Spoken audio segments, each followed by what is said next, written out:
As part of the exercises, Russia tested the so-called nuclear trio. The Yars intercontinental missile was launched from Plesetsk Cosmodrome. Sineva and Bulava sea-based missiles were fired from submarines, while cruise missiles were launched from strategic bombers, the Federation's defense ministry said. All this is nothing more than another attempt to influence Kyiv's allies to give up military support for Ukraine. Experts say this is one of the two directions the Russians are using. First of all, to put pressure on our allies. The use of nuclear weapons is always very serious, even at a tactical level. So nuclear threats are one direction. The other is pressure on allies in terms of increasing the level of escalation. This is not the first nuclear test that Russia has conducted since the beginning of the full-scale invasion of Ukraine by the Russian army. However, they cannot be called successful. For example, in September 2024, the Sarmat intercontinental missile, which was put on alert a year ago, exploded during an exercise right in the launch facility at the Plesetsk military range. And now, just a month after the incident, Putin announced that 94% of the Russian nuclear arsenal is equipped with modern weapons.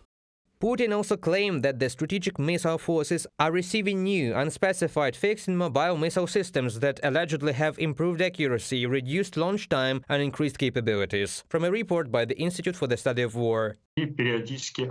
Putin regularly renews the techniques of influence on our allies in these two aspects. That is why this training is limited, and there will be more such exercises to influence on our allies to make them refuse to help Ukraine. At the end of September, the Russian dictator announced the need to amend the doctrine of nuclear deterrence. The country significantly expanded the list of grounds on the use of nuclear weapons. The updated version of the document states that, quote, aggression against Russia by any non-nuclear power, but with the participation or support of nuclear power, is proposed to be considered as their joint attack on the Russian Federation. The EU reacted to Putin's new threats. This is just the continuation of the very irresponsible and unacceptable behavior on the side of Putin, showing basically to the whole world, especially during the United Nations General Assembly High-Level Week, his true face. That he doesn't shy away from playing the nuclear gamble over and over again.